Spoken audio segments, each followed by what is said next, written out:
Hi mga sisi! So for today's video ay magluluto ka pala ako ng hapunan namin. So first, ang gagawin natin ay magsasayang muna tayo. Syempre hugasan muna natin yung bigas. Alam nga namang hindi. Ayan, tamang hugas-hugas lang. Nga pala shoutout sa Prime Water, yung tubig po namin pakiayos. Charis! Syempre tamang sukat lang sa daliri yan. Tapos salang na natin yan. I'm so thankful kasi marunong ako magsaing. Woo! Kala mo naman talaga eh. Nga pala, kumakain ako ng ice candy dyan. Uy! Nang inggit pa.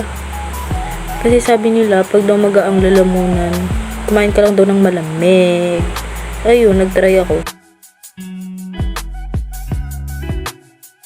Then, proceed na nga po tayo sa pagluluto ng ating ulam. So, ayan, ang una ko munang ginawa, inugasan ko muna yung atay at balunan ng manok. At ayan, maghihiwa naman ako ng sibuyas. Tamang gayat-gayat lang. Ganyan-ganyan lang yan, pero naluluhan na talaga yan sa sibuyas. Pero at least, sa sibuyas lang ako umiiyak. Ay, char lang.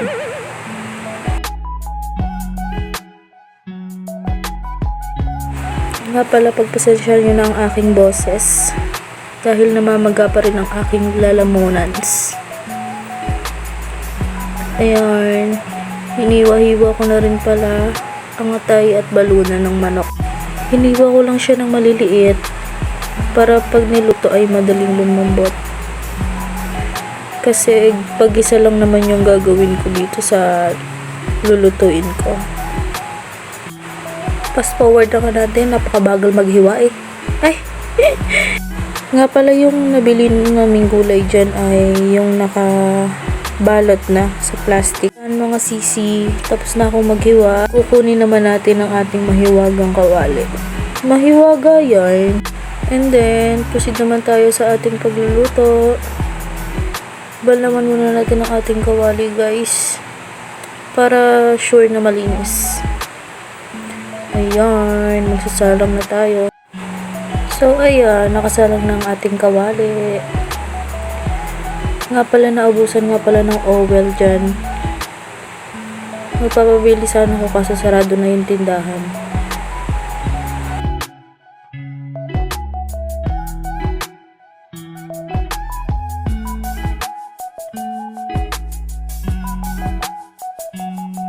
At dahil maparaan tayo, ang ginamit ko na lang ay yung fats ng chicken para magmantika.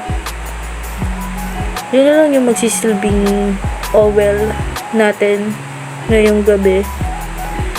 Kaya ayun, namili na ako ng may part na may fats. Siyempre, antayin ko lang lumabas yung pinaka fats niya para magmantika, then mag-start na ako maggisa. Yung nag-start na nga magmantika ay sinunod ko naman ang ating garlic yarn. Ayan, tamang halo-halo lang. Antay lang natin mag golden brown ang ating garlic.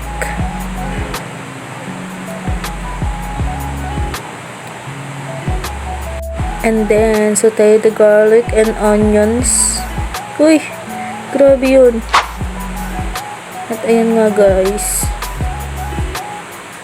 Antayin lang natin mag golden brown yan parehas.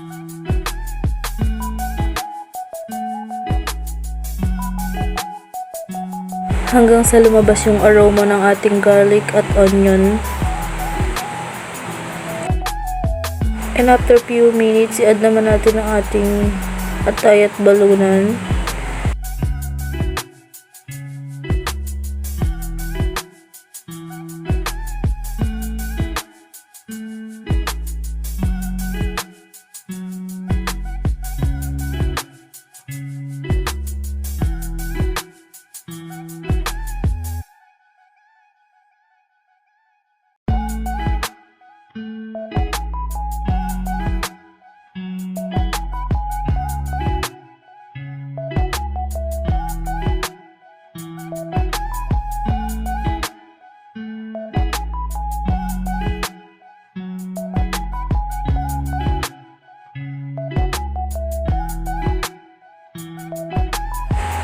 Then, mag-add lang tayo ng konting salt.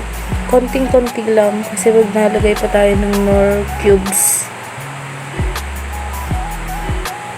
So, ayan. Nagdag-add din pala ako dyan ng pamintang durog para naman makadagdag rin sa ating flavor. Ayan. And mag-add din tayo ng Mamacita's oyster sauce. Baka naman Mamacita's ay char lang. Then, halo-halo ulit.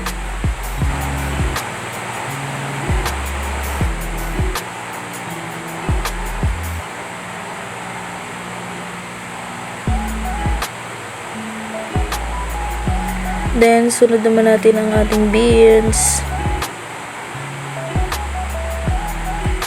Depende sa inyo yan kung ano yung unahin nyo. Gusto ko beans yung maunay. Bakit ba? Halo! So, ayan. Halo-halo lang ulit. Hayaan lang natin lumambot ang ating beans. And after few minutes, add naman natin ang ating carrots at sayote. Pinagsama ko na kasi parehas naman yung matigas. Ay, nako.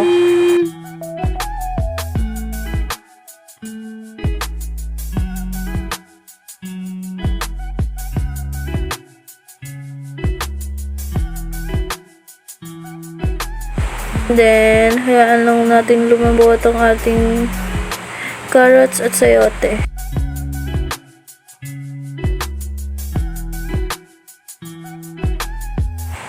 Tinakpan ko na siya para mabilis lumambot. Then, hinaan ang apoy.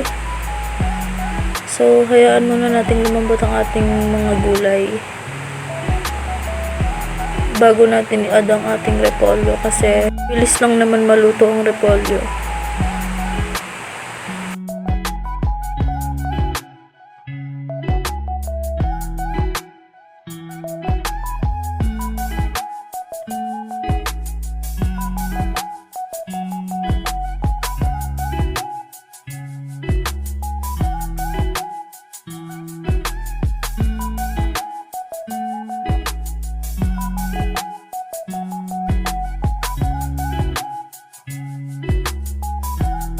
Then, check naman ang ating sinaing kung naluto ba. Yun! Ayos guys. Luto na ang ating sinaing.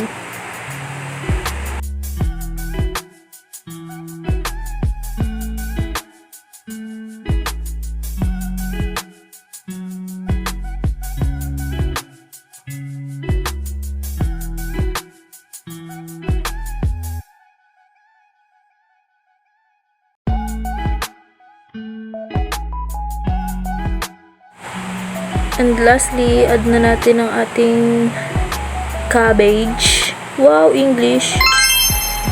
So, ayun. And then, halo-halo ulit. Walang katapusang halo-halo. Ay! Abay, malamang nagluluto eh. Alang hindi haluin. Eh, di nasunog.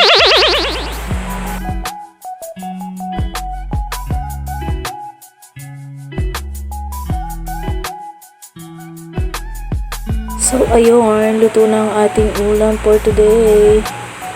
Huwag kalimutang mag-like and share. Salamat mga sisi!